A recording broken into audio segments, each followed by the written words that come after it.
The director of that film ended up going to jail, and 11 people were held responsible. Sarah's parents launched the Sarah Jones Film Foundation to help foster awareness and accountability.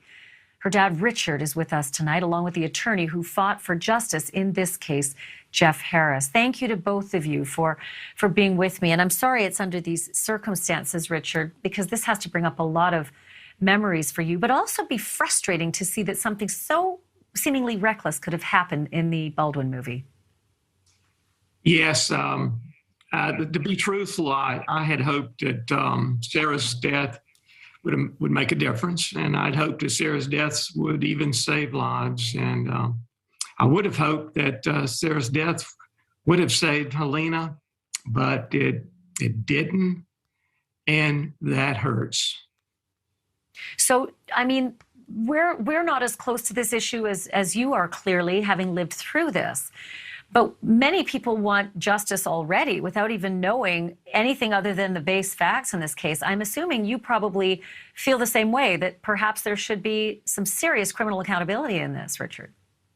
I do believe that, well, first of all, I do think or caution that we should let the investigation unfold and determine as best we can what the facts are, and in doing so, find those that are responsible for her death, and then we absolutely need to hold them fully accountable. And Jeff Harris, fully accountable can mean so much to so many people. In the case of Sarah, the director Randall Miller pleaded guilty to involuntary manslaughter. He spent a year in jail, and 11 people ultimately were held responsible in civil findings. Do you see the same kind of sort of course potentially playing out, even at this early stage, hearing the things that you've heard from witnesses so far?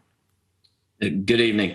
I absolutely do. I mean, the description of what was going on the Rust set is eerily similar to a lot of the things that was happening on the Midnight Rider set.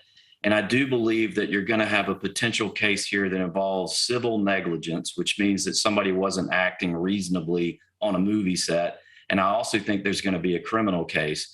And criminal cases typically rely on gross negligence or criminal negligence.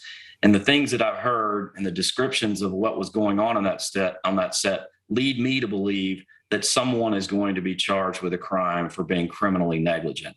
You just don't have firearms laying around on a cart that people pick up. And you don't have, as one of your guests said earlier, you don't have live ballistic rounds on a movie set. I mean, it's just inconceivable that could happen.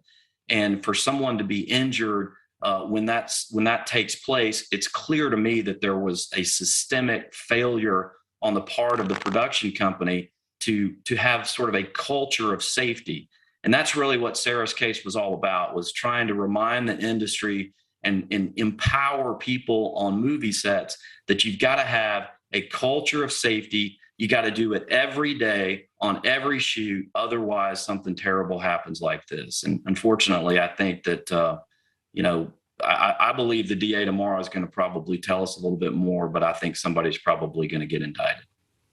And there is a news conference planned for tomorrow. So Jeff Harris, we're going to be watching along with you, and Richard Jones will be watching with you as well. I'm not even going to let you go until I let people know who are watching. If you want to read up more on Sarah and the effort to promote safety on the set, please check out safetyforsarah.com. It's the foundation that her parents set up.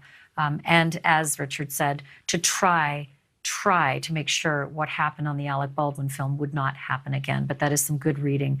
Richard and Jeff, thank you so much. Coming up,